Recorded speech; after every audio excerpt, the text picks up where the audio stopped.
कांग्रेस और इसके इकोसिस्टम ने क्या किया?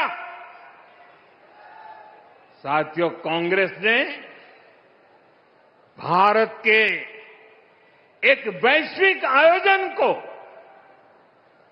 अपनी गंदी और नंगी राजनीति का अखाड़ा बना दिया।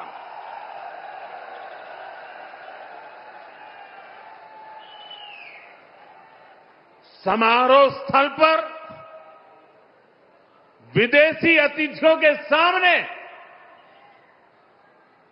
कांग्रेस के नेता कपड़े उतारकर पहुंच गए।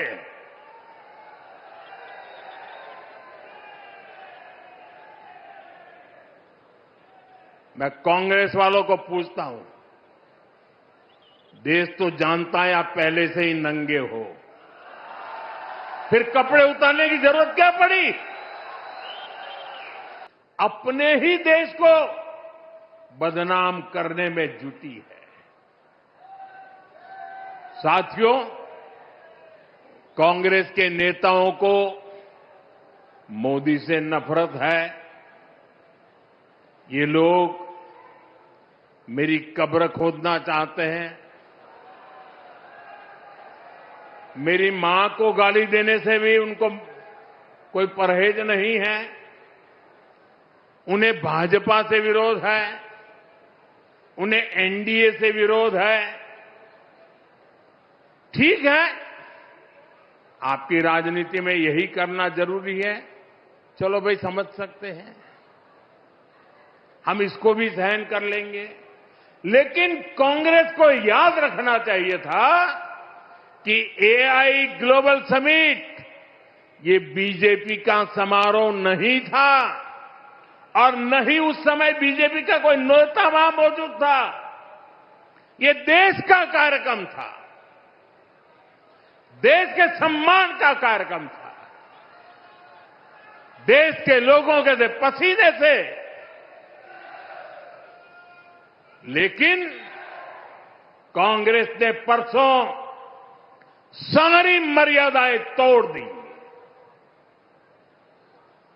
और पूरा देश कांग्रेस की इस रीति नीति पर थू थू हो रही है। और मोदी जी का तो आप पूछिए ही मत।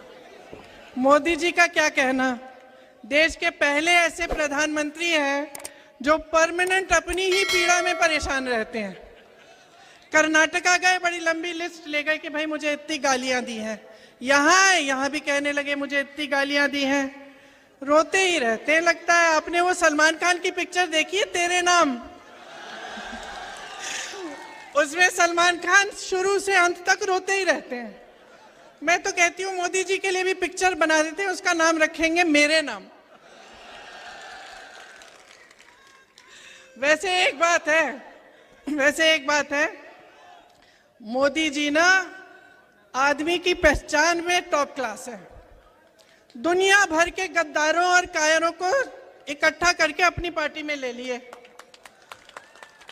मुझे तो बेचारे आरएसएस और भाजपा के जो अच्छे कार्यकर्ता हैं, जो सालों से संघर्ष कर रहे हैं अपनी पार्टी के लिए, उन पे तरस आती है कि क्या पता ये कायरों की सेना ही उनकी पार्टी को चलाने ना लगे। ये है हालात। अब मजाक एक तरफ, आपके काम की बात करते हैं। देखिए, मैं आपसे एक सीधी सी बात कहती हूँ। हम मध्य प्रदेश में हैं, बगल में छत्तीसगढ़ है, वहां कांग्रेस की सरकार है, यहां भाजपा की सरकार है। तो देखते हैं भाई आपकी सरकार ने क्या किया, छत्तीसगढ़ की सरकार ने क्या किया, और देखते हैं का मतलब ये नहीं है कि प्रियंका गांधी स्टेज पे खड़ी है, कह रही है तो आप मान जाए। मत मानिए, आप खुद पता करिए। कोई छत्तीसगढ़ में रहता है, राजस्थान में रहता है, कांग्रेस में के किसी अन्य प्रदेश में रहता है, तो आप खुद पता कर लीजिए वहां की परिस्थितियां क्या